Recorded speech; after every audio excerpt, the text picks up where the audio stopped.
जर तुम्ही शुद्ध विज्ञानामध्ये, तंत्रज्ञानामध्ये गुंतवणूक केली नाही, तर तुम्ही कायमच बाहेर कुठेतरी निर्माण केलेल्या विज्ञानाचं केवळ उपयोजन करणारे, वापर करणारे कन्झ्युमर्स एवढंच तुमचं रोल राहील. पण भारतातच नाही तर जगभर अशी एक विज्ञान विरोधी एक अशी एक विचित्र मनोवृत्ती निर्माण झालेली आहे, की हे लोक काय सांगतायत, ते आपल्याला फसवतायत, की जर तुम्हाला एखादा राजकारणी सांगायला लागला, की कशा प्रकारचं तुम्ही विज्ञान केलं पाहिजे किंवा जर तुम्हाला एखादा पोप किंवा एखादा पुजारी सांगायला लागला, शंकराचार्य जर सांगायला लागले, की अशा प्रकारच्या विज्ञानाचा तुम्ही अभ्यास केला पाहिजे. त्याच्यातून आपल्या देशाची प्रगती होणार नाही. जर ते तुम्ही रामाच्या नावाच्या खाली जर कोणाचा विध्वंस करत असाल किंवा कोणाची हत्या करत असाल आणि जर तुम्ही रामाच्या नावावरती नौखाल्यामध्ये जाऊन हिंसाचार थांबवत असाल, तर ते एकच नाव, एकच श्रद्धा ठेवून तुम्ही 2 गोष्टी करू शकता. म्हणजे धर्म आणि राजकारण याच्यामध्ये जी फारकत झाली, तो पण वैज्ञानिक दृष्टिकोनाचा एक भाग आहे. तर विज्ञानावरची जी एक विश्वास होता तो लोकांचा उडालेला आहे. वैज्ञानिक म्हणजे कोणीतरी दुसऱ्या परग्रहावरचे लोक आहेत असं न मानता तेही माणसासारखी माणसं आहेत.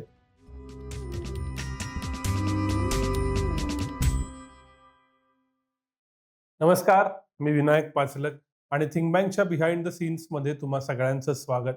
आज एक फारच इंटरेस्टिंग मुलाखत घ्यायची संधी मला मिळाली आहे. माझ्याबरोबर आहेत प्रख्यात वैज्ञानिक डॉक्टर आतिश दाभोलकर. तर स्वागत आहे थिंक बँकवरती. Sir, international centre of theoretical physics ही जी संस्था आहे इटलीमध्ये, त्याचे संचालक आहेत. याच्याशिवाय त्यांना असिस्टंट डायरेक्टर जनरल युनेस्कोचा हे आहे, कारण ही UN ची संस्था आहे, जी UN एक प्रकारे मॉनिटर करते. त्याच्या आधी सरांनी IIT कानपूर मधून शिक्षण घेतलंय. मग प्रिन्स्टन विद्यापीठातनं PhD केली आहे आणि ज्या संस्था मी माझ्या विद्यार्थी दशेत फक्त एम करायचो, की ह्या किती भारी असतील. हार्वर्ड, कॅलटेक, TIFR या सर्व ठिकाणी सरांनी काम केलेलं आहे आणि गेली कित्येक वर्ष ते आता हे जे इंटरनॅशनल सेंटर आहे थिओरेटिकल फिजिक्सचं, त्याचे संचालक म्हणून काम करतात. मूळ मराठी व्यक्ती आहे अर्थातच. त्यामुळे त्यांच्याकडून विज्ञान, त्याचे परिणाम, नक्की काम कसं चालतं, आत्ताचं जग आणि विज्ञान हे सगळं समजून घ्यायचं आहे. सर, पहिला प्रश्न असा आहे, की एकदा शिक्षण झालं, की आम्ही थिओरेटिकल फिजिक्सला तरी विसरतो. तर आम्हाला परत एकदा सांगा, की फिजिक्स कसं महत्वाचं आहे? तुम्ही बोलता-बोलता उल्लेख केलात, की तुमची जी संस्था आहे ती ओपनहायमरनं त्याचे चेअरमन होते जेव्हा ती सुरू झाली. आम्हाला ते सिनेमातच ओपनहायमर माहिती आहे. तर फिजिक्स कसं मॅटर करतं रोजच्या जगात? हां, मस्त धन्यवाद विनायक तुमच्या श्रोत्यांना नमस्कार.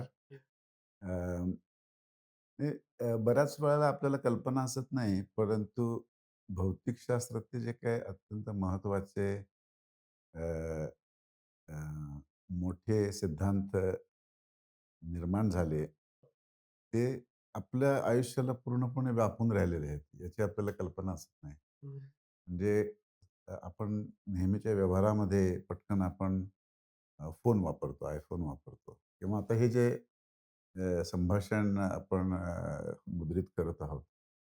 तर अ, त्याच्यामध्ये केवढं खोल विज्ञान दडलेलं आहे याची आपल्याला कल्पना असत नाही. म्हणजे उदाहरणार्थ विद्युत चुंबकीय लहरींमुळे आपण हा संपर्क एकमेकाशी साधू शकतो. त्या विद्युत चुंबकीय लहरींचं जे विज्ञान आहे ते फॅरेडे, एम्पियर अशा प्रायोगिक वैज्ञानिकांनी आणि मॅक्सवेल या सैद्धांतिक भौतिकशास्त्रज्ञाने निश्चित केले. जवळ-जवळ 150 वर्षांपूर्वी. हं. आणि त्याच्या त्या समीकरणांचा एक परिपाक म्हणजे विद्युतचुंबकीय लहरी. की त्याने विद्युत आणि चुंबक हे 2 एकमेकांपासून अगदी भिन्न भासणारे असे जे काही अ, निसर्गातले हे ना घटना आहेत, हो. त्यांना एकत्र करून त्याच्या लक्षात आलं की प्रकाश पण त्याच्यातूनच बाहेर पडतो. किंवा आता क्वांटम आपण सगळे सेमीकंडक्टर, हो. ट्रान्झिस्टर ही जी सगळी उपकरणं वापरतो. त्याच्यामध्ये अत्यंत महत्त्वाच्या अर्थाने क्वांटम सिद्धांताचा वापर केला जातो. कारण क्वांटम सिद्धांतामध्ये ऊर्जेच्या पुंजांमध्ये येते म्हणजे क्वांटममध्ये येते. सलग सामान्यपणे आपण समजा एखादा चेंडू फेकला, तर तो आपण कितीही वेगाने फेकू शकतो. जितका आपण जोरात फेकू तितका तो जास्त वेगाने जाईल. परंतु क्वांटम जगतामध्ये असं होतं, की अणू कितीही वेगाने जाऊ शकत नाही. हं. तो एका विशिष्ट ऊर्जेची पातळी आहे. त्याच्यानंतर त्याची एक उडी मारून त्याला दुसऱ्या ऊर्जेच्या पातळीवर अधेमध्ये काही करता येत नाही. म्हणजे 2 पासून एकदम 3 वरती तुम्हाला जावं लागतं. 2 पासून 2.5 करता येत नाही. याला म्हणतात क्वांटम सिद्धांत. आणि ते ट्रान्झिस्टरचे जे सगळे तंत्रज्ञान आहे, त्याच्यामध्ये ह्या क्वांटायझेशन ऑफ एनर्जी याच्यावरती हे सगळं आधारित आहे. आणि आता नवीन जगतामध्ये जेव्हा क्वांटम संगणकाचा लोक विचार करतायत, तेव्हा क्वांटायझेशन ऑफ इन्फॉर्मेशन की बिट्स जे आहेत ते क्वांटम जर असतील, तर त्याच्यातून अजूनच काही आश्चर्यकारक आणि अद्भुत असे आपल्याला निष्कर्ष निघतात आणि जे प्रत्यक्षात आता लोकांनी प्रयोगशाळेमध्ये प्रयोग केलेले आहेत. त्यामुळं कुणीतरी गमतीने म्हटल्याप्रमाणे अमेरिकेची अर्थव्यवस्था जवळ-जवळ 1/3 ही प्लांकच्या सिद्धांतावरती अवलंबून आहे. अरे वाह! प्लांकच्या तो कॉन्स्टंट, प्लांक्स हं. कॉन्स्टंट एज बार. आम्ही क्वांटमबद्दल खूप ऐकतो. क्वांटम कम्प्युटिंग शिवाय पुढचं एआय चालणार नाही. जे काही आपण कम्प्युटिंग करतोय ते चालणार नाही. हे खरंच शक्य आहे का? आणि क्वांटम कम्प्युटिंग आत्ता जसा फोन अवेलेबल झालाय, तशा पद्धतीनं सामान्य माणसांना अवेलेबल होणार आहे? नाही तसं म्हणायला आत्ता सध्या तरी जागा नाहीये. म्हणजे मला वाटतं अजून काहीतरी दशकं जावी लागतील, की जेव्हा क्वांटम पूर्णपणे आपल्या व्यवहारामध्ये वापरलं जाईल. पण मला वाटत होतं त्याच्यापेक्षा ह्या विषयामध्ये फार झपाट्याने प्रगती झालेली आहे. म्हणजे मलाच असं नाही, अनेक वैज्ञानिकांना जी त्याच्याविषयी एक साशंकता होती, की हे प्रत्यक्षात आपल्याला उतरवता येईल का? हं. पण ज्या रीतीने, ज्या वेगाने काही-काही प्रायोगिक जे काही अ, प्रगती झाली हं. ती तशी बऱ्यापैकी थक्क करणारी होती. आणि त्यामुळे आता क्वांटम सिद्धांतावरती गंभीरपणे तुम्ही प्रयोगशाळेमध्ये त्याच्याविषयी विचार करू शकता. ही गोष्ट सुद्धा 10 वर्षापूर्वी किंवा 15 वर्षापूर्वी होईल असं मला वाटलं नव्हतं. एक कायम प्रश्न पडतो, की ॲप्लिकेशन लेयरमध्ये जे काम करतात, त्यांना दिसतं, की आपण हे बनवल्यानंतर त्याचा हा आउटपुट मिळेल आणि त्याच्यामुळे I am excited to work. तुमच्यासारखी जी थेरॉटिकल काम करणारी लोकं आहेत फंडामेंटली, आपण जे काही करतोय त्याचं कदाचित 100 वर्षानं काहीतरी होईल, 50 वर्षानं काहीतरी होईल, कदाचित काही होणारही नाही. मग what excites you to do the research every day? हं. म्हणजे एकतर त्याला म्हणतात काय डिलेड ग्रॅटिफिकेशन. तर हे खरं आहे, की म्हणजे तुम्हाला लगेच आपण जेवण बनवलं आणि त्याची चव आपल्याला बघायला मिळाली, तर तुम्हाला पटकन त्याच्यातून समाधान मिळतं. परंतु कधी-कधी बऱ्याच गोष्टी अशा आहेत, की उदाहरणार्थ संगीताची साधना पण तशीच आहे. तुम्हाला संगीतावरती प्रभुत्व मिळवण्यासाठी 10 वर्षाची मेहनत घेतल्यानंतर मग तुम्हाला कुठेतरी तो राग समजायला लागतो. तर तिथे तुम्ही ते समाधान तुम्हाला लगेचच्या लगेच उत्कृष्ट रीतीने तुम्ही ते काय वाजवू शकाल, गाऊ शकाल असं तुम्हाला लगेच ती झेप घेता येत नाही. पण तरीसुद्धा प्रत्येक वेळेला जेव्हा तुम्ही रियाज करता, तेव्हा तुम्हाला जर संगीताचा आनंद मिळत असेल, तर तुम्ही ते तुम्ही ते एन्जॉय करू शकता. त्यामुळं त्याच्यामध्ये एक इंट्रिन्सिक एन्जॉयमेंट आहे. त्या इंट्रिन्सिक एन्जॉयमेंटसाठी आपण ते करतो. ज्या रीतीने संगीत आपण कशासाठी करतो, म्हणजे संगीताचा काय वापर होईल असं नाही किंवा त्याचे लगेच काय तुम्ही सीडी काढून लोकांना वाटणार आहे असं नाही. पण ते संगीत करून तुम्हाला जो स्वतःला स्वानंद होतो, त्यासाठी हे प्रामुख्याने म्हणजे ती खरी प्रेरणा आहे. आणि ती प्रेरणा टिकवून धरणं फार महत्त्वाचं आहे. जसं हार्डी म्हणून एक प्युअर मॅथेमॅटिशियन होते मोठे, त्यांनी रामानुजनबरोबर महत्त्वाचं काम केलं. तर त्यांचं असं म्हणणं होतं, की mathematics I do is completely useless. And he was proud of it. पण सर भारताबद्दल कायम असं म्हटलं जातं, की इथं ॲप्लिकेशन लेयरमध्येच लोकं काम करतात. कॉम्प्युटर आला त्यावेळी तेच झालं. आता लोकं भारतात कित्येकांना एआय प्लंबर्स म्हणतात, की कोणीतरी फंडामेंटल मॉडेल बनवलीत, आता तुम्ही वरती जोडा. फंडामेंटल रिसर्च भारतात भारतीय लोकांकडून तितकासा होत नाही असं मानतात. तुमचं काय मत आहे? काय अनुभव आहे? काय नक्की घडतं? ते काय आहे, की बऱ्याच वेळेला आपण असे कुठल्याही सामाजिक वास्तव न लक्षात घेता, आपण जर असा एखादा अमूर्त प्रश्न विचारला, तर त्याचं अर्थशून्य उत्तर तुम्हाला मिळतं. हं, मग तो योग्य प्रश्न विचारला गेला पाहिजे, हं, की ह्या प्रश्नाला एक फार मोठा आर्थिक परिमाण आहे. हं, सामाजिक परिमाण आहे. हं, ते जर तुम्ही लक्षात नाही घेतलं तर फक्त तुम्हाला आमच्याकडे असं का होत नाही? असा हा प्रश्न बरोबर आहे, प्रश्न चुकीचा नाही आहे. पण आता मी कालच्या भाषणामध्ये सांगितलं साधनेमध्ये माझी मुलाखत झाली तिथे, की भारताचं म्हणजे अगदी पर्चेसिंग पॅरिटी इंडेक्स धरून सुद्धा भारताचं दर वर्षाचा विज्ञानातली गुंतवणूक 50 अब्ज डॉलर्स आहे. चीनमध्ये ते $450 आहे. अमेरिकेमध्ये $450 आहे. तर जर 10 पट तुमची गुंतवणूक असेल, हं. तर तुम्ही केवळ बोलून चला आम्ही संशोधन करतो असं म्हणून तुम्ही त्या स्पर्धेमध्ये तुम्ही यशस्वी होऊ शकणार नाही. आता ह्याच्या मागची काय कारण आहेत म्हणजे भारताचं साम्राज्यवादामध्ये, वसाहतवादामध्ये भारताचं जे एक प्रचंड 200 वर्ष जी काही भारताला सोसावं लागलं म्हणजे लूटमार झाली. तर त्याच्यातून हा आपला देश बाहेर पडतोय. तर हे एक त्यातला एक ऐतिहासिक त्याला एक कालप्रवाह असतो.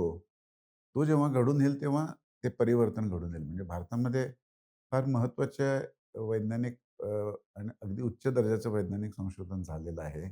अजूनही होत आहे.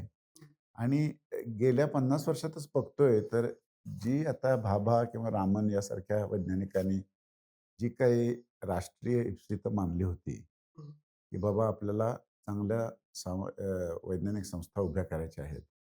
तर ते इप्सितं बऱ्या प्रकारे त्याच्यामध्ये बऱ्याच मोठ्या प्रमाणात यश मिळालेलं आहे. हे आपण लक्षात घेतलं पाहिजे. म्हणजे नाहीतर कसं होतं बऱ्याच वेळा ह्या वास्तवाचं जर भान नसेल, तर आपण असा एक थोडासा अमूर्त प्रश्न विचारतो, की चला आमच्याकडे का नोबेल पारितोषिक मिळालं नाही? आमच्याकडे का तर तसा प्रश्न न विचारता विचारला पाहिजे, की कोणती सामाजिक परिस्थिती निर्माण केली पाहिजे, की ज्यामुळे अशा प्रकारचं वैज्ञानिक संशोधन चांगल्या रीतीने होऊ शकेल. तर त्याच्यासाठी अर्थातच पैशाची गरज आहे. आर्थिक परिमाण तिला आहे. नंतर शाळेमध्ये किंवा ज्या रीतीने तुम्ही टॅलेंट शोधता, तर त्याचं एक ते परिमाण आहे. आणि भारतामध्ये काय म्हणजे हा एक मोठा भारत हा देशच नाही आहे. It's a continent full of very talented people. त्यामुळे जर तशा संधी उपलब्ध होतात, तसं अनेक महत्त्वाचे योगदान देणारे लोक आता भारतामध्ये आहेत. आणि टी-आय-एफ-आर सारख्या किंवा आता आय-आय-टी, आयसर सारख्या अनेक संस्था अ, आंतरराष्ट्रीय पातळीवरती त्यांना काही-काही क्षेत्रामध्ये मोठ्या दर्जावरती ते जाऊन पोहोचलेले आहेत. तर मी काल एक उदाहरण दिलं ते म्हणजे असं, की उदाहरणार्थ मी जेव्हा लहान होतो तेव्हा क्रिकेट खेळताना लोक असं म्हणायचे, की भारत का जिंकत नाही वरचेवर. असं होतं म्हणजे पूर्वीकडे आपल्याकडे सुनील गावस्करसारखे चांगले मोठे-मोठे खेळाडू होते. पण आपण जिंकण्याचं आपलं प्रमाण कमी होतं. पण आता बघता तर भारत जगज्जेता झालेला आहे. तर हे कशामुळे झालं? पूर्वीच्या काळी असं लोक म्हणायचे, "नाही, नाही, भारतीय लोकांच्याकडे विजिगीषू वृत्ती नाही, आक्रमकता नाही, त्यांना किंवा जिंकण्याची जिद्द नाही, ते शाकाहारी आहेत." असे काही लोक त्यांची थिअरी सांगायचे. पण त्याचं खरं कारण असं होतं, की जी आर्थिक व्यवस्था त्यासाठी गरजेची आहे, त्या ज्या संधी उपलब्ध करून देण्याची गरज आहे किंवा त्या क्षेत्रामध्ये येणाऱ्या तरुण मुलांना काय पुढे करिअर मिळेल, याची खात्री देणारी जी व्यवस्था आहे, ती आपल्याकडे नव्हती. आणि जेव्हा पैशाचा ओघ, क्रिकेटमधल्या पैशाचा ओघ भारताकडे वळला, तेव्हा 10 वर्षांमध्ये तुम्ही बघाल, तर आता ऑस्ट्रेलिया आणि इंग्लंडचे लोक त्यांना इकडे येऊन आय-पी-एलमध्ये खेळायचं असतं. तर हा जो बदल घडून आला, त्याच्यावरून असं लक्षात येतं, की आपण असे प्रश्न हे आर्थिक, सामाजिक गोष्टी लक्षात घेऊन विचारले पाहिजेत. तुम्ही जे उत्तर दिलंत त्याच्यानंतर समजा एखाद्या तरुणाला यायचं असेल फंडामेंटल रिसर्चमध्ये किंवा एखाद्या पालकांना असं वाटलं, की नाही, नाही, आपल्या मुलाला फंडामेंटल रिसर्चमध्ये सुद्धा भविष्य आहे. तर त्यांनी काय विचार करायला हवा? नाही म्हणजे आता उदाहरणार्थ मी 2 दिवसापूर्वी आयसरमध्ये भाषण दिलं होतं. आयसरसारखी संस्था मी लहान असताना उपलब्ध नव्हती. तर आता तिथे चांगल्या सुविधा उपलब्ध आहेत. चांगल्या प्रकारचं वाचनालय आहे. चांगले प्राध्यापक आहेत. त्यामुळं जर एखाद्या विद्यार्थ्याला आता सैद्धांतिक भौतिकशास्त्रामध्ये काही शिकायचं असेल, तर ते करण्याची संधी त्याला आता उपलब्ध आहे. हं. तिथून कदाचित तो अ, म्हणजे आंतरराष्ट्रीय पातळीवर ते भारताच्या बाहेर जाण्यात काहीच जायला काहीच हरकत नाही. जिथे ज्ञान आहे तिथे त्यांनी ते जाऊन मिळवलं पाहिजे. पण सुरुवात करण्यासाठी जे काही संधी आहेत त्या आता उपलब्ध आहेत. आणि त्याच्यानंतर परत येण्यात सुद्धा म्हणजे मी स्वतः सुद्धा मला अगदी भारतात परत यायचं होतं.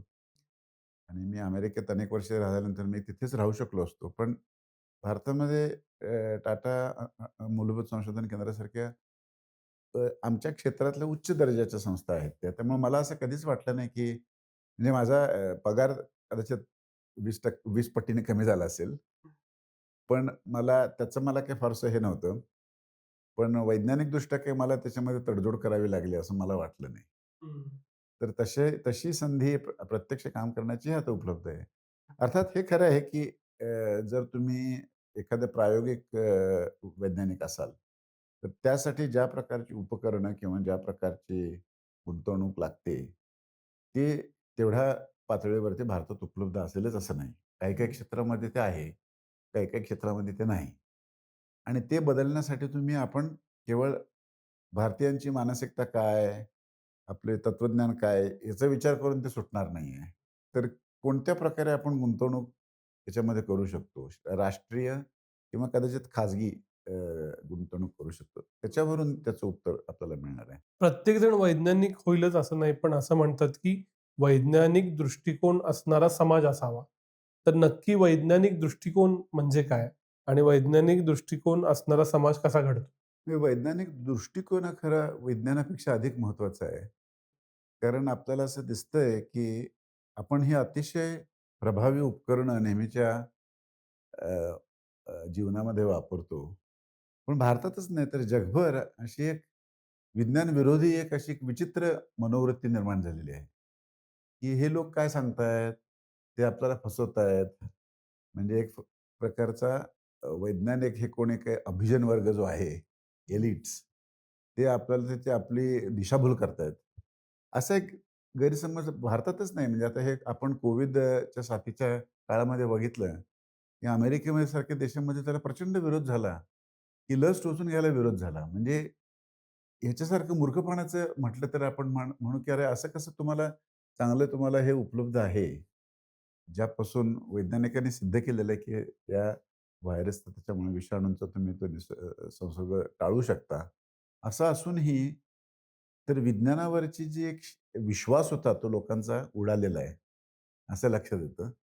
आणि सो तो त्याचा एक भाग झाला. दुसरी गोष्ट म्हणजे विज्ञानाची जी विचार पद्धती आहे, त्याच्यामध्ये एकतर तुम्ही कायम 2 गोष्टी आहेत त्याच्यामध्ये. एक म्हणजे थोडासा तुम्हाला संख्याशास्त्रीय दृष्टीने विचार करण्याची गरज असते. की विज्ञानामध्ये असं कधीच नसतं, की एखादी गोष्ट 100% खरी आहे. कारण जर उदाहरणार्थ मलेरियावरती समजा तुम्ही एखादं सांगितलं, की क्विनिन घेतल्यामुळे तुम्हाला बरं होतं. पण 100% होईल असं नाही. पण तुम्ही काय म्हणू शकता, की 1000 लोकांनी जर ते औषध घेतलं, तर त्यातले 999 लोक बरे होतात. एखादा माणूस नाही होणार बरा. म्हणजे तुम्ही किती विश्वासाने तुम्ही पैज लावू शकता.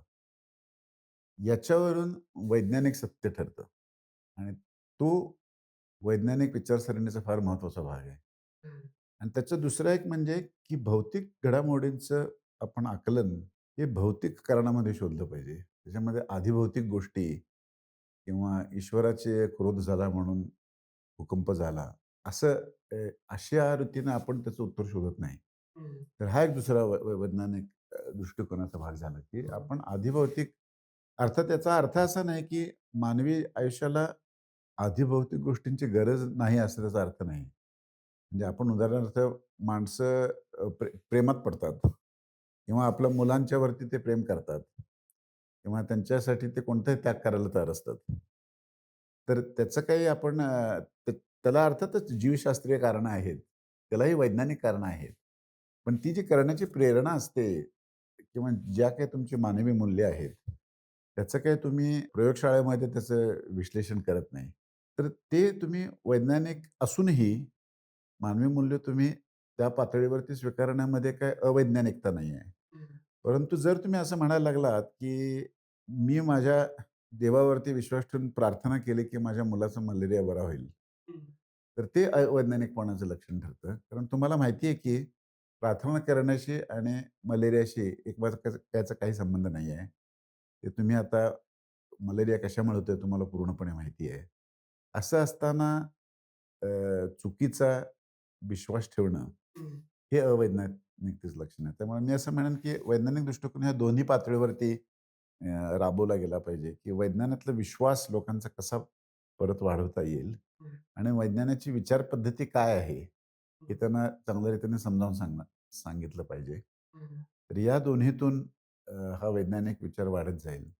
आणि त्यासाठी युरोपमध्ये जेव्हा प्रबोधन काळामध्ये एक प्रचंड उलथापालथ आणि वैचारिक घुसळण होऊन घडून आली. त्याच्यासाठी ब्रुनो आणि बऱ्याच लोकांना आपलं जीवाचं दान द्यावं लागलं. तर तशा प्रकारची घुसळण आता भारतामध्ये काही प्रमाणात होते असं म्हणता येईल. म्हणजे आता अंधश्रद्धा निर्मूलन समितीसारखे जे लोक काम करत आहेत किंवा त्याचं एक कारण हेच आहे, की ती जी एक वैचारिक संघर्ष आहे, की तुम्ही धर्मावरती विश्वास ठेवून, देवावरती विश्वास ठेवून गोष्ट कुठल्या गोष्टींचं आकलन करू शकाल आणि कुठल्या गोष्टीचं नाही करू शकणार. म्हणजे धर्म आणि राजकारण ह्याच्यामध्ये जी फारकत झाली, तो पण वैज्ञानिक दृष्टिकोनाचा एक भाग आहे, की जर तुम्हाला एखादा राजकारणी सांगायला लागला, की कशा प्रकारचं तुम्ही विज्ञान केलं पाहिजे किंवा जर तुम्हाला एखादा पोप किंवा एखादा पुजारी सांगायला लागला, शंकराचार्य जर सांगायला लागले, की अशा प्रकारच्या विज्ञानाचा तुम्ही अभ्यास केला पाहिजे. तर ते चुकीचं त्याच्यातून आपल्या देशाची प्रगती होणार नाहीये. आणि हे उदाहरणार्थ सोव्हिएत रशियामध्ये बघायला मिळालं. त्यांच्यामध्ये लायसेंको या वैज्ञानिकाला स्टालिननी मोठा पाठिंबा दिल्यामुळे तिथल्या शास्त्रज्ञांनी उत्क्रांतीची जी काही तत्व होती, ती स्वीकारली नाहीत. कारण का? आमचे राजकारणी त्याच्यावरती विश्वास ठेवत नाहीयेत. पण त्यामुळे काय झालं? त्या देशातलं विज्ञान 50 वर्ष मागे पडलं, जीवशास्त्रातलं. तर ह्या सगळ्या गोष्टींचा वैज्ञानिक दृष्टिकोनामध्ये समावेश करावा पाहिजे. तुम्ही त्या फिलॉसॉफीचा उल्लेख केलात म्हणून सुचलेला प्रश्न असा, की शेवटी संशोधन जे आहे त्याच्यातून जे आउटपुट येतं, ते कोणासाठी तरी टूल बनतं. मग अणुबॉम्बही होतो आणि अणुऊर्जाही होती. एखादा वैज्ञानिक विचार करताना, की आपलं जे इन्व्हेन्शन असेल, ते कोणाच्या तरी हातात जाणार आहे. प्रोबॅबली पॉलिटिशियन्स म्हणूया, समाज म्हणूया आणि त्याचा चांगला वाईट दोन्ही भयानक वापर होऊ शकतो. या शक्यतेकडे कसा विचार करतो? ते बऱ्याच वेळा तसं विचार करणं अवघड असतं. म्हणजे आता जेव्हा आइन्स्टाईनने जेव्हा त्याचं प्रसिद्ध E=mc² हे तत्व शोधून काढलं. ते 1905 साली त्याची कारणं वेगळी होती. तो अवकाश आणि काल यांचा एकमेकांशी काय संबंध आहे, हे समजावून घेण्याचा तो प्रयत्न करत होता. आणि मी मगाशी म्हटले हे विद्युत चुंबकीय लहरींचं जे काही गणित आहे, त्याच्यामध्ये असं लक्षात आलं, की प्रकाशाचा वेग हा नेहमी निरंतर असतो. तो 3000 3 लाख किलोमीटर एका सेकंदात. तुम्ही विमानात जरी बसला असलात किंवा अगदी जवळ-जवळ प्रकाशाच्या निम्म्या वेगाने जाणाऱ्या रॉकेटमध्ये जरी बसला असलात, तरी तुम्हाला प्रकाशाचा वेग तेवढाच आहे असं दिसेल. तर हे तसं अचंबित करणारी गोष्ट आहे. कारण आपल्याला माहिती आहे, की समजा एखादा आपण क्रिकेटचा चेंडू फेकला, पण तुम्ही जर एका गाडीमध्ये बसून त्याच्या चेंडूच्या दिशेने त्याच वेगाने जर जायला लागलात, तर तुमच्या दृष्टीने तो चेंडूचा वेग 0 झालेला असतो. पण तसं प्रकाशाच्या बाबतीत होत नाही. तर ते का होत नाही, हे समजावून घेण्याचा आइन्स्टाईन प्रयत्न करत होता. आणि त्याचा एक परिपाक म्हणून E=mc² असं त्याने तत्व शोधून काढलं. पण त्याचं प्रत्यक्षात अणुगर्भाच्या त्याच्यातून ऊर्जा बाहेर काढण्यासाठी प्रत्यक्ष उपयोग एक 20 एक वर्षानंतर झाला. तर त्यामुळं कशा रीतीने विज्ञान पुढे जाईल ते तुम्हाला सांगता येत नाही. या सगळ्यामध्ये अजून एक जे तुम्ही गेल्या उत्तरात म्हणालात, की कधी-कधी समाज विज्ञान विरोधी होतो. त्याच्यात एक अशी टीका केली जाते, की हजारो माणसं मरतायत, पोटापाण्याचे प्रश्न आहेत आणि मग कुठं यांना एवढे पैसे द्या, की त्याच्यात काहीतरी रिसर्च होईल, कोणीतरी चंद्रावर जाईल. त्याच्यापेक्षा ते पैसे इथं म्हणजे गरीब कल्याणासाठी वापरा. ह्या काही गट हे जे आर्ग्युमेंट करतात, ह्याच्याबद्दल वैज्ञानिक म्हणून आणि वैज्ञानिक ॲडमिनिस्ट्रेटर म्हणून तुम्हाला काय वाटतं? हा जो संशोधन होतं, ते नागरिकांच्या पैशांवरती होतं. हं, त्यामुळे कुठल्याही सुजाण नागरिकाला हा प्रश्न विचारण्याचा अधिकार आहे, हं, की मी दिलेलं तुम्हाला पैशाचं तुम्ही काय केलंत? हं, आणि ते कशा रीतीने तुम्ही त्याची गुंतवणूक केली पाहिजे. त्यामुळे तो प्रश्न विचारण्याचा नागरिकांना नक्कीच अधिकार आहे, की ह्या बाबतीत तुम्ही विज्ञानावरती खर्च करावा का नाही करावा? आणि तिथे बऱ्याच वेळेला म्हणजे आपण नुसतं राजकारण्यांना शिव्या देण्यामध्ये तसा काही अर्थ नसतो. कारण त्यांच्यासमोर प्रश्न असा आहे, की कुठल्या गोष्टीला प्राधान्य दिलं पाहिजे? हा म्हणजे आपण एक चांगला राजकारणी डोळ्यासमोर आणू, की भ्रष्ट राजकारणी नाही म्हणत आहे मी. की चांगला राजकारणी काय विचार करत असेल, की बाबा ह्या एवढे जर आपल्या देशाचं जर बजेट असेल, तर कुठल्या गोष्टीवरती तुम्ही किती भर दिला पाहिजे? अर्थातच भारतासमोर साक्षरतेचे पासून पाण्याची व्यवस्था करण्यापर्यंतचे महत्त्वाचे प्रश्न आहेत. त्यामुळं मी असं नाही म्हणणार, की ते सगळं सोडून तुम्ही शुद्ध विज्ञानावरती गुंतवणूक करा. असं म्हणणं मूर्खपणाचं ठरेल. परंतु ही गोष्ट खरी आहे, की जर तुम्ही शुद्ध विज्ञानामध्ये, तंत्रज्ञानामध्ये गुंतवणूक केली नाहीत, तर तुम्ही कायमच बाहेर कुठेतरी निर्माण केलेल्या विज्ञानाचं केवळ उपयोजन करणारे, वापर करणारे, असे तुम्ही कन्झ्युमर्स एवढंच तुमचं रोल राहील. आणि तिथे ॲक्चुअली त्यामुळे तुम्हाला जास्ती आर्थिक दैन्य त्याच्यामुळे येणार आहे. हं, हा त्याच्यातला खरा मुद्दा आहे. त्यामुळं विद्या हासिल करून घेणं, जिथे सगळ्यात प्रगत विज्ञान आणि तंत्रज्ञान आहे, हं, ते कसं हासिल करून आम्ही आमच्या परिसरामध्ये कसं वापरू शकू? हं, हा प्रश्न प्रत्येक समाजाने विचारलाच पाहिजे. हं, कारण नाहीतर तुमची अजूनच अधोगती होणार आहे. हं, आणि ह्याच्यासाठी महात्मा फुलेंचं एक फार चांगलं वचन होतं. "विद्येविना मती गेली, मतीविना नीती गेली, नीतीविना गती गेली, गतीविना वित्त गेले, वित्ताविना शूद्र खचले, हे सारे अविद्येने केले." त्यामुळं विद्यापासून आपण दूर पळून जाणं किंवा म्हणजे तुम्ही जर तुमच्या देशामध्ये जर क्वांटमचे जे काही मूलभूत समीकरण आहेत, ते समजावून घेणारा जर एकही मनुष्य नसेल, तर तुम्ही क्वांटम तंत्रज्ञान कसं वापरणार? किंवा वापरलं तर काय तुम्हाला करायला लागणार? ते एखाद्या ब्लॅक बॉक्ससारखं तुम्ही वापरणार. म्हणजे मग कोणीतरी चीनमधला माणूस येऊन तुम्हाला सांगणार, की असं-असं तुम्हाला करायला पाहिजे. तर त्यामुळं कुठल्याही देशामध्ये राष्ट्रीय पातळीवरती अशा प्रकारची गुंतवणूक आता अनिवार्य आहे.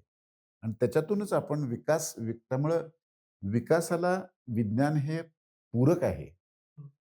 हे लक्षात घेतलं पाहिजे. म्हणजे असं नाही आहे, की विकास आणि विज्ञान हे एकमेकांपासून त्यांची फारकत झालेली आहे. पण त्याच्यामध्ये किती कशा प्रकारचं संतुलन घडवून आणायचं, हे विचार करणं हे चांगल्या राजकीय निर्णयाचं ते म्हणजे ते इप्सित ते आहे, की कशा रीतीने आपण राष्ट्रीय धोरण ठरवलं पाहिजे. तर अजून एक प्रश्न असा आहे, की इन्व्हेन्शन आणि इनोव्हेशन त्याच्यात फरक काय आहे? कारण भारतात फंडामेंटल रिसर्च व्हर्सेस जुगाड अशी चर्चा अगदी वैचारिक पातळीवरती सुद्धा चालू आहे. तर बऱ्याच वेळा मी पुन्हा असं म्हटलं, की बऱ्याच वेळा आपण अमूर्त असा प्रश्न न विचारता, सध्याची सामाजिक आणि आर्थिक परिस्थिती काय आहे, त्याला धरून प्रश्न विचारला पाहिजे. म्हणजे आता उदाहरणार्थ जपान किंवा कोरिया किंवा चीन यांनी सुद्धा जेव्हा त्यांच्या समाजामध्ये परिवर्तन घडवून आणण्याचा प्रयत्न केला, तेव्हा तुम्ही स्वाभाविकपणे म्हणजे जपानच्या मला मला आठवतंय, की म्हणजे अशी एक वेळ होती, की जपानमध्ये ज्या गाड्या निर्माण होतात, त्या म्हणजे अशा सामान्य दर्जाच्या आहेत. हं, अमेरिकेत आणि किंवा जर्मनीमधल्या बनवलेल्या गाड्या चांगल्या दर्जाच्या. पण त्यांनी काय केलं, की ज्या ठिकाणी बाजारपेठ उपलब्ध होती, जिथे त्यांना आत घुसण्याची संधी होती, तिथे त्यांनी सुरुवात केली. नंतर हळू जपानी गाड्यांचा दर्जा वाढला. हेच तुम्ही कोरियामध्ये झालेलं बघता. हेच तुम्ही आता चीनमध्ये झालेलं बघता. म्हणजे 10 वर्षापूर्वी लोक म्हणायचे, की चिनी माल म्हणजे असा-तसा हलक्या दर्जाचा आहे. आता तशी गोष्ट राहिलेली नाहीये. म्हणजे हं, उत्कृष्ट दर्जाचे जे आता विद्युत ज्या गाड्या आहेत, हं, इलेक्ट्रिक व्हेइकल आता BYD कंपनी ही पहिल्या क्रमांकाची झालेली आहे जगामध्ये. अमेरिकेतल्या कंपन्यांना मागे टाकून. त्यामुळं भारताने आपली सद्य परिस्थितीमध्ये आपली कुठली जास्ती क्षमता आहे, ते विचार करून जर त्याच्यामध्ये जास्त गुंतवणूक केली, हं. तर त्याच्यात काही अयोग्य आहे असं मला वाटत नाही. म्हणजे तुम्ही अशी काही एकदम उडी मारून लगेच क्वांटम कम्प्युटिंगकडे जायला पाहिजे असं नाही, हं. असं मी म्हणेन. सर तुमचा जो वारसा आहे प्रयोग परिवाराचा, तो उपयोजित प्रयोगांचा आहे, की खूप लोकं एकत्र येतात आणि तुमच्या वडिलांनी तो चालू केला आणि तुम्ही फंडामेंटल रिसर्चमध्ये काम करता. तर मला एक प्युअर क्युरिओसिटी म्हणून समजून घ्यायचं आहे, की उपयोजित रिसर्च, हँड्स ऑन रिसर्च आणि फंडामेंटल रिसर्च याच्यात फरक असतो, नसतो, काय असतं समजून घ्यायचं? ते म्हणजे उपयोजित जरी असला तरी वैज्ञानिक विचार करण्याची पद्धती तीच आहे. हं, म्हणजे आता माझ्या प्रयोग परिवाराचं जे माझ्या वडिलांचं काम होतं, म्हणजे मी असं प्रत्यक्षात बघितलेलं आहे, की जर अगदी अल्पशिक्षित ते शेतकरी असतील, पण त्यांना जर बुद्धिमत्ता असेल आणि जाणून घेण्याची इच्छा असेल, तर ते असा प्रश्न विचारतील, की बाबा अ, अ, प्रकाश संश्लेषण कशाप्रकारे होतं? आता हा मूलभूत प्रश्न आहे. प्रकाश संश्लेषण कसं होतं? म्हणजे मला माझ्या पिकाची वाढ करायची आहे. हे त्यांचं उपयोजन आहे. पण पिकाची वाढ कशा रीतीने करायची? तर मुळांमध्ये खूप खत देऊन तुम्हाला पिकाची वाढ करता येईल का? किंवा त्याला खूप पाणी देऊन तर तुमच्या असं लक्षात केलं नाही, तसं नाही करता येणार. कारण खरं जे पीक निघतं, ते सूर्यप्रकाश किती तुम्ही पकडता, त्याच्यावरती ते होतं. तुम्ही वाटेल तेवढं खतं दिली, पण जर ते सूर्य जर तेवढा तुम्ही पकडला नाही, कारण शेवटी ती ऊर्जा सूर्यातून येते. म्हणजे मग तुम्ही विचार करायला लागते, की अरे मग त्या ज पानांची कॅनोपी कशी असली पाहिजे? हं. ती प्रकाश संश्लेषणाची जी काही कार्यक्षमता असेल ती कशी वाढवता येईल? असा प्रश्न जेव्हा तो मनुष्य विचार करायला लागतो, तिथे मग वैज्ञानिक दृष्टिकोनाची सुरुवात होते. हं, आणि अर्थात अ, मी असं नाही म्हणणार म्हणजे उपयोजित विज्ञान आणि शुद्ध विज्ञानामध्ये फरक आहेच. हं. पण त्याच्यामागची वैचारिक मनोभूमिका ही सारखी आहे. पण शुद्ध विज्ञान याच्याकडे कसं बघेल? शुद्ध हा शब्द एका अर्थाने मला आवडत नाही कारण त्याचा अर्थ असा होतो की दुसरी गोष्ट म्हणजे अशुद्ध आहे. तसं नाहीये ते. हे थेरॉटिकल बघेल हां, हां. आपण. थिअरेटिकल. शुद्ध म्हणजे बरोबर आहे शुद्ध हे म्हणणं अशा अर्थाने, की तुम्ही कुठल्याही त्याच्या उपयोजनाचा विचार न करता, ज्याला ब्लू स्काय रिसर्च म्हणतात किंवा क्युरिओसिटी ड्रिव्हन सायन्स. तर curiosity driven science is very, very important. कारण मी असं सांगितल्याप्रमाणे बऱ्याच कारणांसाठी म्हणजे कोणी जे तरुण खूप असे जे कोणी प्रतिभाशाली तुमच्या समाजामध्ये मुलं असतील, त्यांना अर्थातच हे प्रश्न फार एक्सायटिंग वाटतात, की अरे, जगाची उत्पत्ती कशी झाली? किंवा आयुष्य म्हणजे लाईफची उत्पत्ती कशी झाली? हं, उत्क्रांतीवाद कसा आहे? हं, क्वांटम सिद्धांत काय आहे? हं, सापेक्षतावादात काय आहे? त्यांची जर तुम्हाला कल्पनाशक्तीला जर तुम्हाला आकर्षित करून घ्यायची असेल, हं. तर त्यांना त्यांची जी काही कुतूहल आहे, त्या कुतूहलाला उत्तर मिळवण्याची संधी शाळेमध्ये किंवा इतर संस्थांमध्ये मिळण्याची व्यवस्था आपण केली पाहिजे. And that is curiosity driven science. तिथे ते काय आपण त्यांना सांगत नाही, की बाबा याचा तुला उद्या पगार मिळण्यासाठी गरज त्याचा फायदा होईल. आणि मी म्हटलं तसं, की थोडासा स्वानंद सुख आहे असंच तो त्याचा हे आहे, की तुम्ही चांगलं एखादं कलाकृती का बघता? किंवा पुस्तक का वाचता? किंवा चांगलं तुम्ही गाणं का ऐकता? त्याचा काही लगेच तुम्हाला उपयोग होणार असतो म्हणून नाही. हं, पण तो तुमच्या एका वैचारिक तुमच्या वाढीचा तो एक भाग आहे. हं. अशा रीतीने मी त्याच्याकडे बघतो. मला कायम रिसर्चबद्दल अजून एक क्युरिओसिटी राहिलेली आहे. मी अप्लाइड इंजिनिअरिंग आणि हे केलेलं असल्यामुळं तुम्ही सर्व लोकं डॉक्युमेंटेशनवरती खूप भर देता. मग रिसर्च पेपर पब्लिश करणं, त्याचे स्टँडर्ड्स, त्याचे जर्नल्स, हे जे नॉलेजची रिपॉझिटरी बनवणं आहे. आता तुमची संस्था 60 वर्ष काम करते. हे नक्की कसं ॲक्ट होतं हे मला समजून घ्या. नाही, मी याच्यावरती थोडासा विचार करत होतो म्हणजे अलीकडे. विशेषतः म्हणजे विज्ञानावरचा विश्वास या अंगाने मी विचार करतो, की आता विज्ञान एवढं प्रचंड त्याचा विस्तार झालेला आहे, की म्हणजे माझ्यासारखा वैज्ञानिकाला म्हणजे मी ॲक्चुअली मी असं म्हणेन, की मला बऱ्यापैकी I am very broadly trained I would say in theoretical physics और मॅथेमॅटिक्स. तसं असूनही मला जरा तू उद्या सांगितलं तर मला साधारण माहिती आहे, की फर्माचा जो शेवटचं प्रमेय होतं, त्याचं कोणीतरी सिद्ध केलेलं आहे. आणि मी साधारणपणे मला कल्पना आहे कशा रीतीने ते सिद्ध केलेलं आहे. पण ते मी त्याच्यात खोलात जाऊन मी त्याचा कधी अभ्यास केलेला नाहीये. म्हणजे मला माहिती आहे, की मी जर माझ्या एखाद्या चांगल्या गणितज्ञाला विचारलं मित्राला, की "बाबा तू मला समजावून सांग." आणि त्यांनी मला 2 पुस्तकं दिली. तर मी एक 6 महिन्यामध्ये ते समजावून घेऊ शकेन. पण मग त्याच्यातून असा प्रश्न निर्माण होतो, की ही जी आपले पण याच्यातून एक महत्त्वाची गोष्ट लक्षात येते, की विज्ञान ही अगदी मूलभूत रीतीने एक सामाजिक प्रक्रिया आहे. हं. कितीही तुम्ही मोठा वैज्ञानिक घेतला, आइन्स्टाईन सारखा, तरी सुद्धा वैज्ञानिक समुदायाचं जे काही योगदान आहे, ते कुठल्याही एका वैज्ञानिकापेक्षा प्रचंड अनेक पटीने जास्ती असतं. याचं कारण असं आहे, की कुठलाच वैज्ञानिक इतके सगळी जी प्रचंड प्रगती वेगवेगळ्या क्षेत्रामध्ये होतीये, त्याच्यावरती तुम्ही सगळ्यावरती काही तुम्ही प्रभुत्व मिळवू शकत नाही. हं. पण मग असा प्रश्न निर्माण होतो, की मी कुणावरती विश्वास ठेवायचा? बरोबर. नाही का? कारण आणि हाच आता अलीकडे काय झालेलं आहे, सोशल मीडियामध्ये किंवा Googleवरती तुम्ही काही वाचू शकता आणि ChatGPT तुम्हाला काही सांगेल. त्याच्यावरती तुम्ही विश्वास ठेवायचा, की ज्या वैज्ञानिकांनी त्याच्यावरती खूप सखोल विचार करून त्याच्यातले प्रत्येक त्या समीकरणामधले प्रत्येक जे काही त्याने स्टेप असेल, त्याचा अभ्यास करून जर सांगितलं असेल, की हे बरोबर आहे. हं, तर हे जे व्हेरिफिकेशन आहे, जे करण्याची गरज आहे.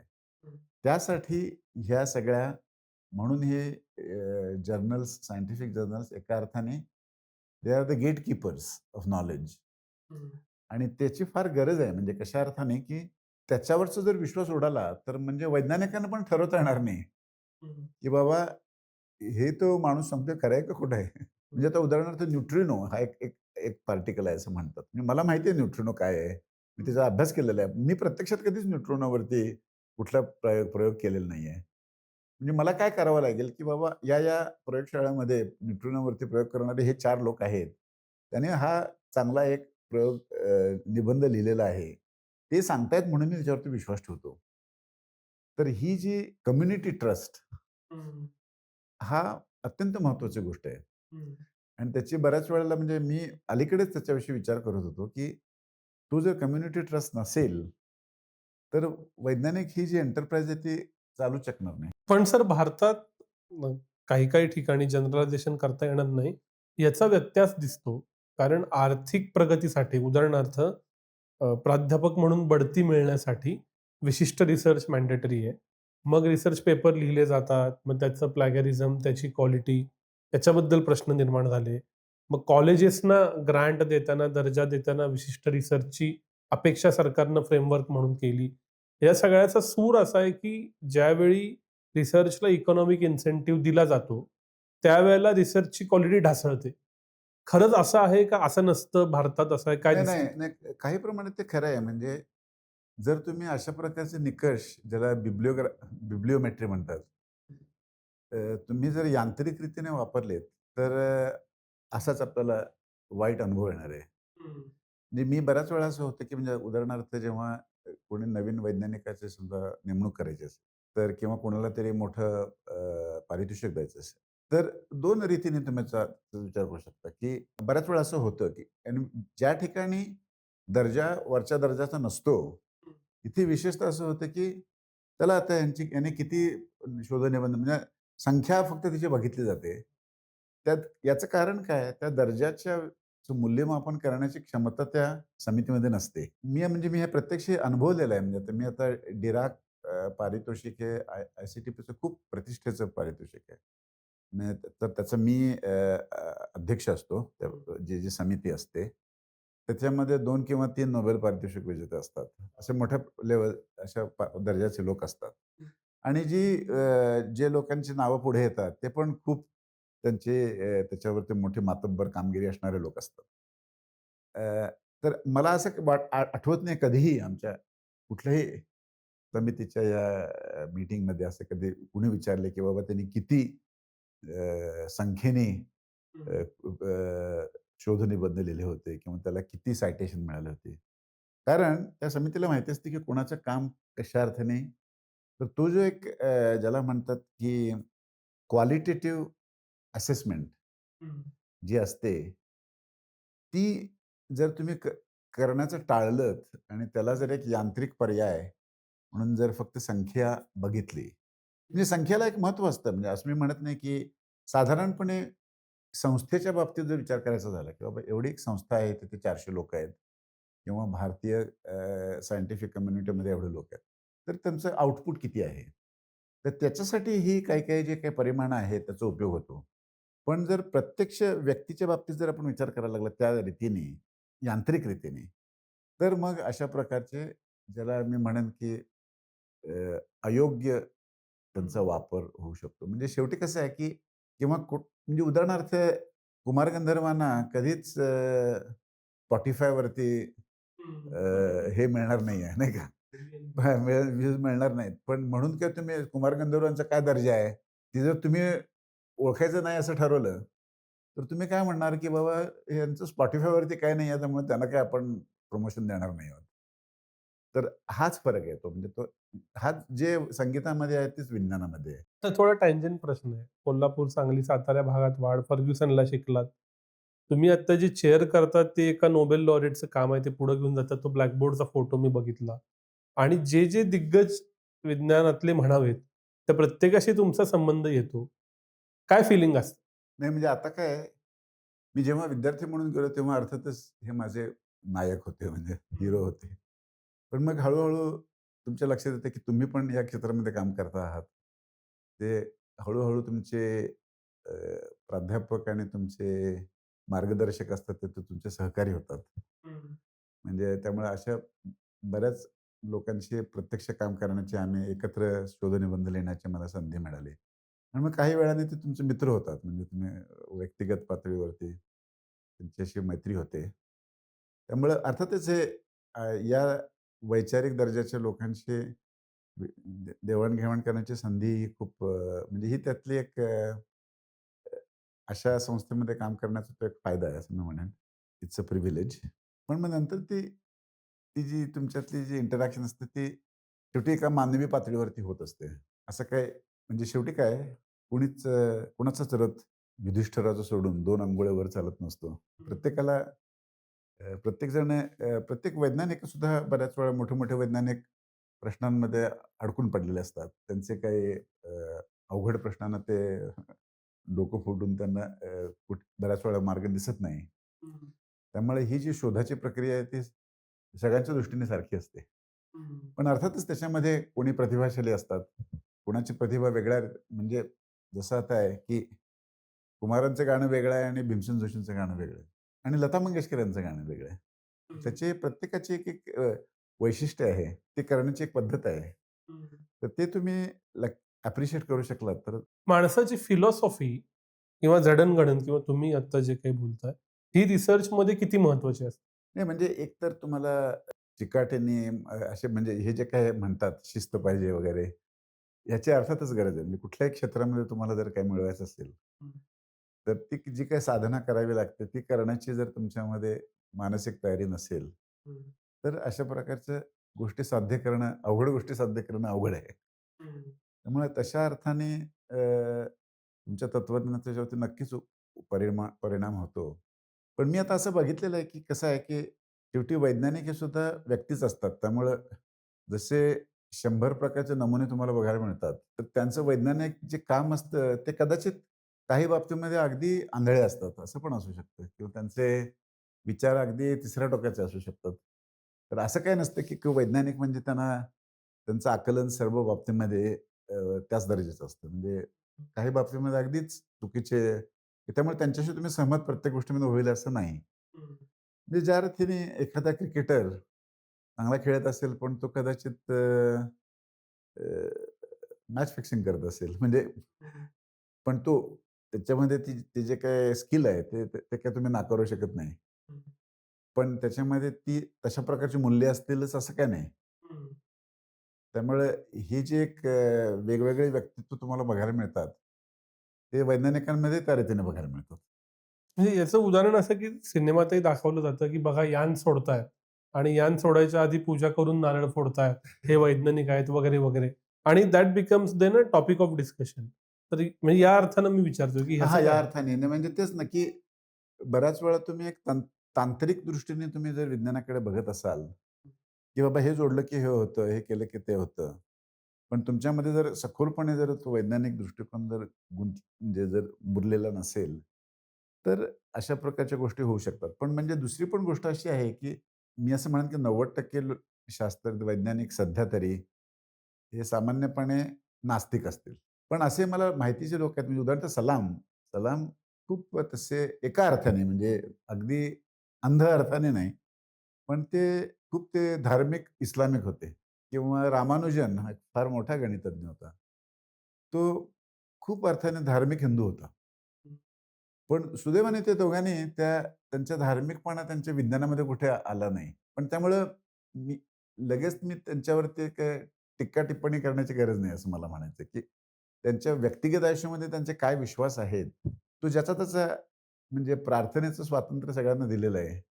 तर जर रामानुजनला बाबा त्या नामगिरी देवीची प्रार्थना करून जर मनाला शांती मिळत असेल किंवा काही त्याला स्फूर्ती मिळत असेल किंवा जर सलामना जर म्हणजे मी सलामच्या त्यांच्या खुर्चीवरती मी बसतो. पण मी नास्तिक आहे विचारांचा.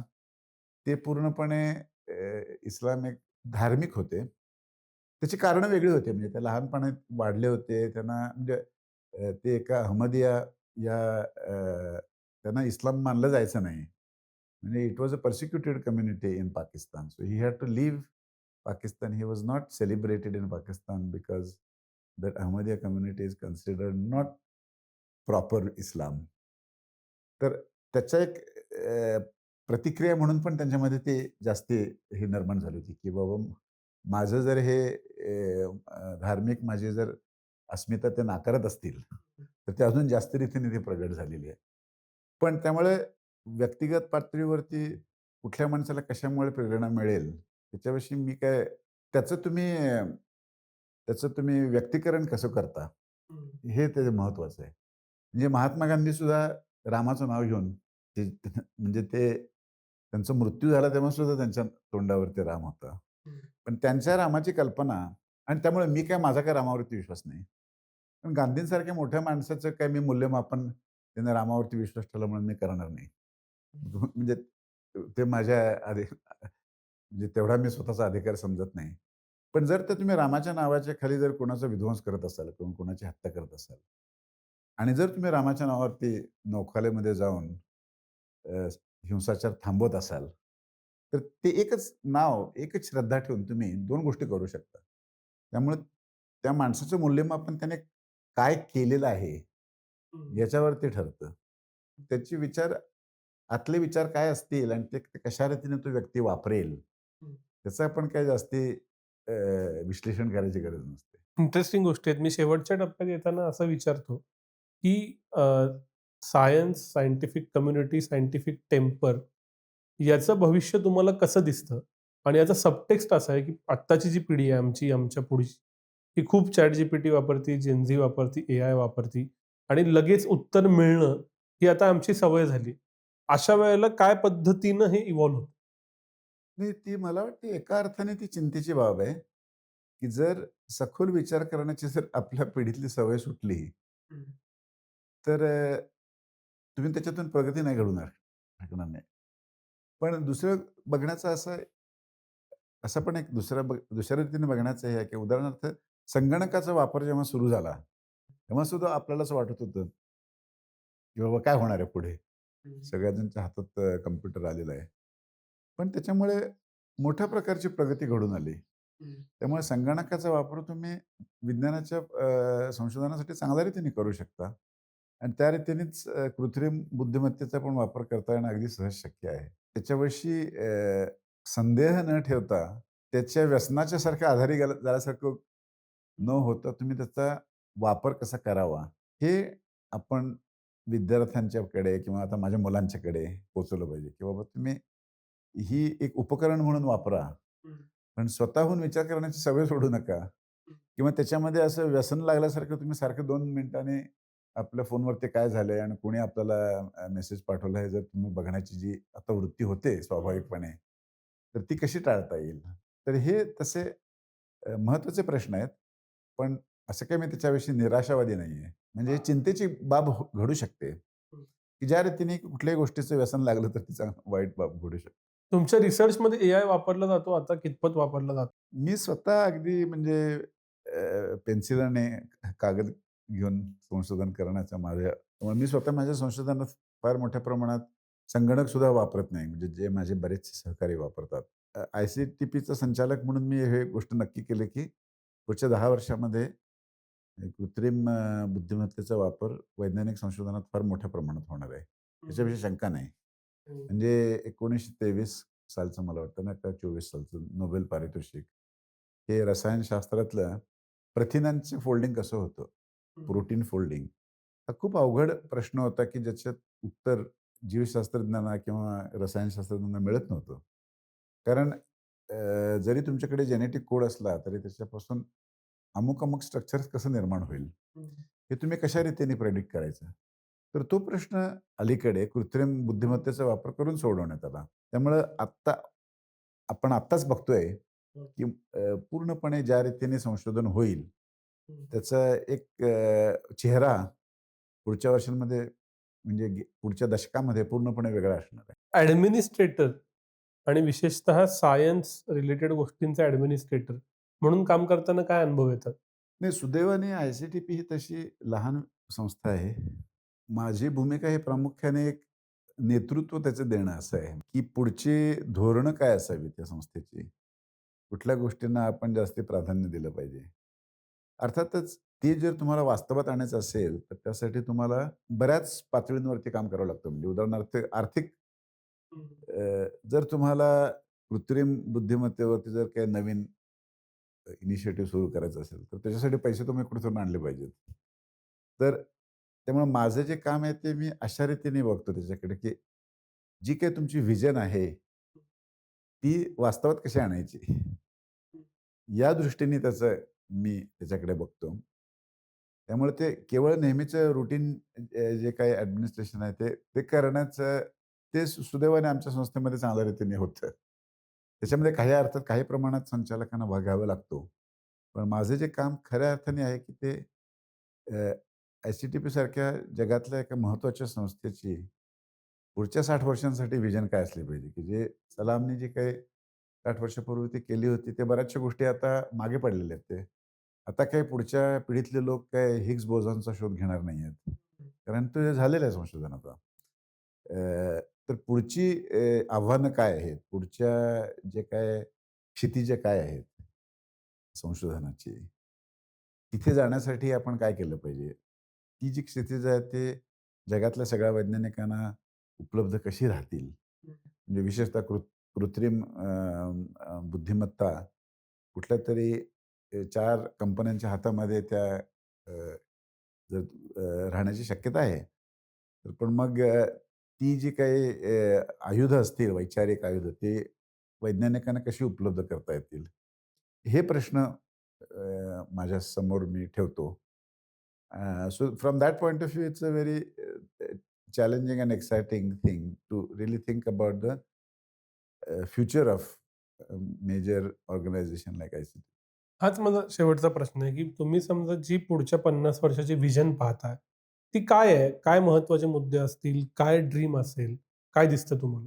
नाही, आमच्या जो अलीकडेच जो एक धोरणात्मक ज्याला प्लॅन म्हणतात, स्ट्रॅटेजिक प्लॅन, त्याच्यामध्ये मी 3 गोष्टी निश्चित केलेल्या आहेत. एक म्हणजे ICTP कोर, की जर तुम्हाला ICTPला जर जगातल्या सगळ्या वैज्ञानिकांना एकत्र आणायचं असेल, तर महत्त्वाची गोष्ट म्हणजे तुमचं स्वतःचं कोर भक्कम असलं पाहिजे. म्हणजे अगदी साध्या गोष्टीपासून तुमच्या संस्थेतल्या इमारती जुन्या झालेल्या आहेत. 50 वर्षानंतर.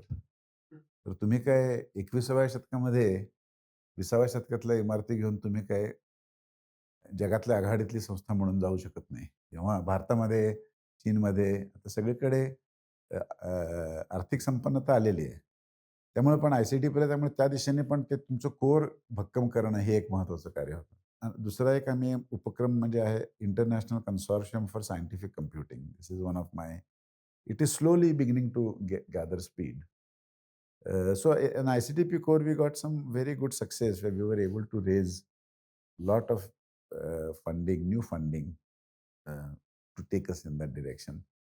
नंतर दुसरी गोष्ट म्हणजे international consortium for scientific computing. Again त्याच्या मागची भूमिका अशी की मुक्त विज्ञानामध्ये अशा प्रकारचं कृत्रिम बुद्धिमत्ता, क्वांटम कम्प्युटिंग याचा वापर करणारे जे काही नवीन उपकरणं तुम्हाला ती कशा रीतीने सगळ्या जगाला उपलब्ध करून द्यायची. तिथे पुन्हा तुम्हाला पैशाची गरज पडते आणि again my strategy has been to find partnerships. तर आम्ही IBM बरोबर एक हे केलेली आहे किंवा देशांबरोबर ब्राझीलमधल्या आम्ही काही करार केलेला आहे. आता मी दिल्लीला जाणार आहे तेव्हा भारतातल्या वैज्ञानिकांशी मी करार करण्याची आमची कल्पना म्हणजे आता त्यावरती बरेच गेले 2 वर्ष विचार होतोय. तर अशा रीतीने तुम्ही तर ही एक दुसरी कल्पना आहे आणि दुसरी गोष्ट म्हणजे इंटरनॅशनल सायन्स अलायन्स म्हणजे जसं मगाशी म्हटल्याप्रमाणे भारत किंवा चीन हे विकसनशील देश आता राहिलेले नाही आहेत. ज्या अर्थाने ते 1960 साली विकसनशील देश होते. त्यामुळं ICTPचं त्यांच्या बाबतीतली जी भूमिका आहे, ती अशी नाही राहिलेली आहे, की बाबा तुम्ही इटलीसारख्या विकसित देशात, विकसनशील देशातल्या लोकांना मी घेऊन जातोय. ही जास्ती इक्वल पार्टनरशिपची कल्पना आहे, की भारतामध्ये एक चांगली अ, विकसित वैज्ञानिक कम्युनिटी आहे. चीनमध्ये आहे आणि ते एकत्र येऊन आपण जास्ती चांगल्या दर्जाचं काम कसं करू शकतो. त्याला मी international science alliance. So these are the areas where I think ICTP will go in the next आणि 20 इयर्स. ओव्हरऑल विज्ञानात काय व्हिजन दिसतं तुम्हाला, की कुठल्या दिशेने जातंय विज्ञान? नाही विज्ञानामध्ये माझ्या विषयामध्ये खूपच एक्सायटिंग प्रश्न म्हणजे मी स्वतःचं काम माझं कृष्णविवर आणि क्वांटम सिद्धांत आणि सापेक्षतावाद यांना एकत्र कसं आणायचं ह्याच्याविषयी. त्याच्यामध्ये बरेच खूप त्याच्यामध्ये प्रगती झालेली आहे गेल्या 20-25 वर्षामध्ये. किंवा आता मोठे-मोठे स्क्वेअर किलोमीटर अरे हा एक रेडिओ टेलिस्कोपची साऊथ आफ्रिकेमध्ये आणि मोठी एक अॅरे निर्माण करून अगदी सुरुवातीच्या काळामध्ये विश्वामध्ये काय घडत होतं, आकाशगंगांची निर्मिती कशी झाली, त्याच्याविषयी आता संशोधन होणार आहे. किंवा CERNमध्ये जो LHC जिथे मोठा पार्टिकल ॲक्सेलरेटर होता, त्याचा पुढचा टप्पा म्हणून लोक आता विचार करायला लागलेले आहेत. डार्क एनर्जी, डार्क मॅटर हे काय आहेत? याची अजून आपल्याला कल्पना नाही आहे. म्हणजे विश्वातलं हे 95% गोष्टी काय आहेत हे आपल्याला माहिती नाही आहे. त्यामुळे हे प्रश्न खूप एक्सायटिंग आणि अजूनही त्याची उत्तरं मिळालेली नाही आहेत. त्यामुळे पुढच्या पिढीसाठी पुढच्या 50 वर्षामध्ये काय त्याचं उत्तर मिळेल असं मला म्हणायचं नाही आहे. पण कदाचित 30 वर्षामध्ये मिळेल, सांगता येत नाही. त्यामुळे I think there are really exciting frontiers on many different directions. Just in the theoretical physics I'm talking about, but also in biology or in chemistry, in computing, in quantum computing. म्हणजे जी विज्ञानाची जी प्रगती होते ते अजूनच त्वरित होणार आहे, त्वरण त्याचं होणार आहे. हे निश्चित आहे. शेवटचा प्रश्न, की आम्हाला रोजच्या जगण्यात हे सगळं काही माहीत नसतं, बघता येत नाही. रिस्पेक्ट असतो सर्व शास्त्रज्ञांबद्दल, वैज्ञानिकांबद्दल. तर बघणारा जो ऑडियन्स आहे माझ्यासह, त्यांनी कसं बघावं विज्ञानाकडं, शास्त्रज्ञांकडं, वैज्ञानिकांकडं आणि आम्ही काय टेक अवे घ्यावा? हां, तर मला तेच म्हणायचं आहे, की कुठल्याही सुजाण नागरिकाला मला असं वाटतं, की विज्ञानातल्या सगळ्या सखोल संकल्पना समजल्या पाहिजेत असं नाही. पण विज्ञानातले महत्त्वाचे जे काही टप्पे आहेत ते काय आहेत? ते समजावून घेण्याची सहज शक्यता आहे. असं काही ते गूढ नाहीये त्याच्यामध्ये. की जर ज्या रीतीने एखादा चांगला वकील किंवा एखादा चांगला डॉक्टर, तर त्याने ठरवलं की बाबा आज मी संध्याकाळी बसून म्हणजे ज्या रीतीने मी जर मला एखादं समजा वाटलं की मला भारतीय राज्यघटना काय आहे? हे समजावून घ्यायचं. तर मी जर असं ठरवलं की मी 6 महिने रोज थोडं-थोडं वाचणार. तर मी राज्यघटनेतले महत्त्वाचे काय आहेत? महत्त्वाचे केसेस कुठल्या होता? केशवानंद भारती केसमध्ये काय झालं? किंवा असे जे काही महत्त्वाचे निर्णय होते तिथे काय होते? ते हे ज्या रीतीने मी समजावून घेऊ शकतो, त्याच रीतीने दुसऱ्या व्यवसाय करणारे लोक हे विज्ञानातल्या महत्त्वाच्या कल्पना काय आहेत? म्हणजे उष्मागतिकेचा दुसरा नियम, सेकंड लॉ ऑफ थर्मोडायनामिक्स काय आहे? किंवा ऊर्जेचे अक्षयत्व म्हणजे काय आहे? ते का महत्त्वाचं आहे? अणूची संरचना कशी आहे? हे तुम्ही आता बरेच चांगली पुस्तकं आणि उपलब्ध आहेत. त्याच्यातून मिळवून तुम्ही घेऊ शकता. त्यामुळे मला असं वाटतं, की सुजाण नागरिकांनी या दृष्टीने प्रयत्न केला पाहिजे, की विज्ञान हे काहीतरी असं एक गूढ गोष्ट आहे असं न मानता, त्याच्यामध्ये जाऊन समजावून घेतलं पाहिजे. त्यामुळे विज्ञानाविषयी यथार्थ कल्पना असली पाहिजे आणि वैज्ञानिक म्हणजे कोणीतरी दुसऱ्या परग्रहावरचे लोक आहेत असं न मानता तेही माणसासारखी माणसं आहेत. त्यांचे पण जसे जे काही इतर जे मानवी विकार आहेत ते त्याच्यापासून ते काही मुक्त आहेत असं नाही. त्यांचा रथ काय 2 अंघोळीवर चालतो असं काही नाही. त्यामुळं त्यांना तुम्ही राष्ट्रीय गुंतवणूक या अर्थाने केली असेल, तर त्याचा जाब विचारण्याची सुद्धा तुम्हाला हक्क आहे. तर ह्या दोन्ही गोष्टींनी मला असं वाटतं, की नागरिकांनी त्याच्याकडे बघितलं पाहिजे, की विज्ञान काय आहे? एवढी प्रगती होते आहे, ते समजावून घेणं म्हणजे ज्या रीतीने चांगलं वाङ्मय वाचणं ही तुमची जबाबदारी मानली जाते, की बाबा तुम्हाला मोठे लेखक कोण होते? त्या रीतीने मोठे वैज्ञानिक कोण होते? त्यांनी काय केलेलं आहे? कशासाठी ते मोठे होते? हे समजावून घेण्याचा प्रयत्न केला पाहिजे. सर, खूप खूप आभार. तुम्ही भारत दौऱ्यात थिंक बँकसाठी वेळ दिलात आणि तुमच्या मराठीवरच्या प्रभुत्वाचं विशेष कौतुक, की इथं नसतानाही इतकं छान मराठी तुम्ही बोललात. आमच्या मनातल्या सगळ्या प्रश्नांची उत्तरं दिलीत. पुन्हा एकदा खूप खूप आभार. धन्यवाद. धन्यवाद.